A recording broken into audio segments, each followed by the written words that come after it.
बच्चों स्टार्ट करते हैं नेक्स्ट थ्योरम 10.3। थ्योरम का स्टेटमेंट पढ़ के अगर समझ में आ गया होगा, प्रूव कर लिए हो तो अच्छी बात है। नहीं आया है, नहीं हो पा रहा है तो मैं बताऊंगा, लेकिन आ जाएगा, पक्का आ जाएगा, बहुत ईजी है ना। 10.1 जितना ईजी था, 10.2 उससे भी ज्यादा ईजी लगा आपको, और 10.3 सबसे ईजी। देखो कैसे, सी है। थ्योरम का स्टेटमेंट पढ़ते हैं एक बार। अरे पढ़ेंगे या नहीं? क्या है? The perpendicular from the centre of the circle to a chord bisect the chord. एक देखो मैंने सर्कल बनाया है यहाँ पे, जिसका सेंटर क्या है दोस्त? ओ है। सर्कल की पहचान होती है उसकी सेंटर। जनरली आप देखना लिखा रहेगा CO, R। इसका मतलब क्या है? A circle having centre O and radius R। ऐसे भी लिखते हैं, लैंग्वेज में भी लिख सकते हैं। तो इस सर्कल में ऐसी क्या बात हुई? इस सर्कल में AB एक कॉर्ड है, ठीक है, सेंटर इसका O है। अब यहां डॉटेड लाइन से मैंने दिखाया है कि OM AB के ऊपर में परपेंडिकुलर है।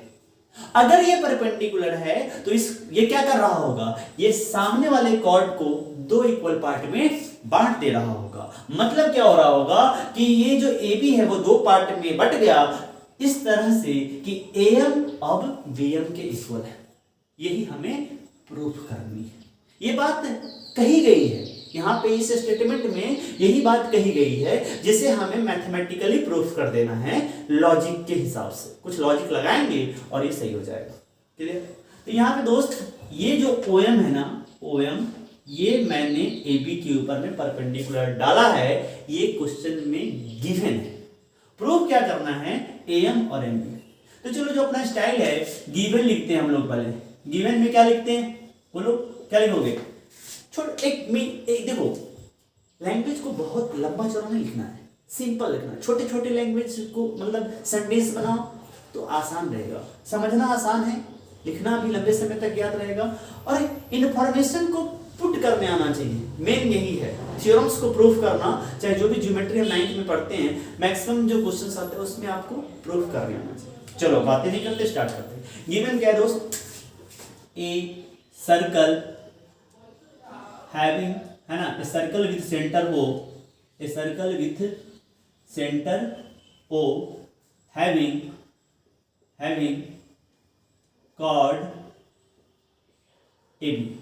ए सर्कल जिसका सेंटर O है उसके पास एक कॉर्ड AB है। इसका मतलब ये हुआ इन विच, जिसमें हम क्या देख रहे हैं, इन विच OM जो है, OM in which OM perpendicular to AB। AB क्या है दोस्त? कॉर्ड है। इतना इंफॉर्मेशन दिया हुआ था, मैंने लिख लिया। नेक्स्ट हमारा जो पार्ट होता है वो क्या हम लोग लिखते हैं? गिवन के बाद हमें क्या लिखना होता है कि हमें प्रूफ क्या करना है। तो हमें क्या प्रूफ करना है, उसको क्या लिखेंगे? टू प्रूव में क्या लिखोगे? फिर कंस्ट्रक्शन कुछ करना होगा तो क्या करोगे? फिर प्रूफ स्टार्ट करेंगे। ये हमारा सीक्वेंस होगा प्रूफ का। Given to prove, construction and proof. इस स्टाइल में आपको लिखना है। इससे क्लियर होता है कि क्या दिया है, हमें प्रूफ क्या करना है, उसके लिए हमने किया क्या, और फिर हम प्रूफ कैसे दे रहे हैं। बस इसी को फॉलो करना है। तो टू प्रूव में क्या करना है दोस्त? जो हमारा कॉर्ड है ना, कॉर्ड AB वो बाइसेक्ट हो रहा है, तो आप कॉर्ड मत लिखो, टू प्रूव में सिंपल सा लिख दो, है ना, AM is equal to PM। ये हमें प्रूफ करना है। देन कंस्ट्रक्शन कुछ करना है क्या? हाँ, यहाँ कंस्ट्रक्शन करना होगा। यहाँ OA को ज्वाइन कर दो और OB को ज्वाइन कर दो। और कंस्ट्रक्शन हमेशा ना डॉटेड लाइन से करते हैं। तो कंस्ट्रक्शन में सिर्फ इतना लिखेंगे, ज्वाइन OA एंड OB। मैंने OA और OB को ज्वाइन किया। ये भी रेडियस है, ये भी रेडियस, ऑब्वियस सी बात है, सर्कल का रेडियस। अब हमको प्रूफ स्टार्ट करना है। तो प्रूफ कहां से स्टार्ट करेंगे दोस्त? देखो यहां से इस ट्राइंगल को चूज कर लो। ट्राइंगल का नाम होगा OMA। लिखो, in triangle OMA and triangle, कौन सा ट्राइंगल लेना पड़ेगा? OMB। Triangle OMB, in triangle OMA and triangle OMB। क्या करने वाले हैं देखेंगे। क्या क्या देखो, क्या OM दोनों ट्राइंगल का पार्ट है या नहीं? हाँ है। क्या OA equal to OB radius होने की वजह से सेम है या नहीं है? हाँ है। और क्या ये एंगल और ये एंगल क्वेश्चन में दिया हुआ है OM, है ना, ये जो थ्योरम का पार्ट है कि OM परपेंडिकुलर AB है, तो ये 90 होगा तो ये भी 90 होगा। देखो क्या हो गया, 90 होने से ट्रायंगल RHS से कन्ग्रुएंट होगा ऐसा जरूरी नहीं है। यहाँ देखो ये साइड एंगल साइड, ये सॉरी साइड एंगल साइड करते हैं। यहाँ पे अगर ये तो हमें प्रूफ ही करना है, यहाँ साइड ये वाला हो गया एंगल और ये होता तो साइड। लेकिन ये ध्यान रखना है, मैं क्या बताना चाह रहा था कि बहुत सारे बच्चे क्या करेंगे, बोलेंगे SAS। मैंने देखा है किसी को, जो प्रूफ करना होता है ना उसको थोड़ी ना ले सकते, वो तो हमें प्रूफ करना है। हम पहले से ये मान के नहीं चल सकते कि MB और MA इक्वल है, ये हमें प्रूफ करना है। To prove AM equal to BM। तो यहाँ पे ना साइड एंगल साइड जल्दीबाजी में मत लगा देना।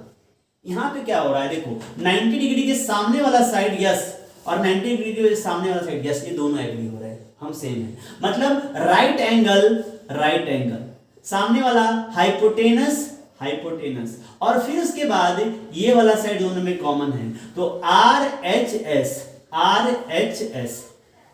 लगेगा।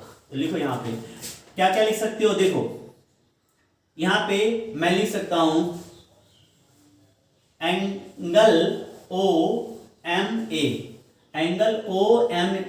इक्वल टू, है ना, angle OMA equal to angle OMB, है ना, ईच 90 डिग्री। डन, राइट एंगल हो गया। फिर लिखो इस वाले में OA इक्वल टू OB, यहां लिखो रेडियाई ऑफ सेम सर्कल। फिर उसके बाद आप देख सकते हो OM दोनों में, तो लिखो यहाँ पे OM इक्वल टू OM, क्या होगा बोलो, कॉमन साइड। वेरी गुड, बहुत अच्छा बोल रहे हो आप लोग, कॉमन साइड है दोस्त।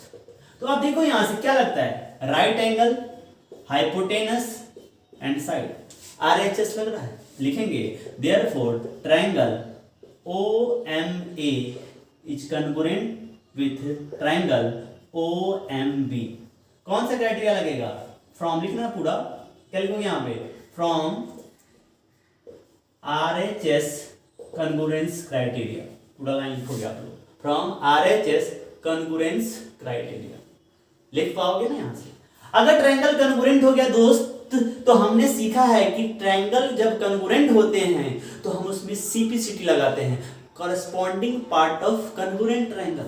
मतलब जो बचे हुए कॉरेस्पॉन्डिंग पार्ट दोनों ट्रायंगल के होंगे वो हमारा सेम होगा। इसका मतलब अगर ये दोनों ट्रायंगल आपस में कन्ग्रुएंट हो गए तो AM इक्वल टू MB लिखेंगे। देयरफॉर जो हमें प्रूव करना था AM इक्वल टू क्या हो जाएगा, BM, किससे, फ्रॉम CPCT,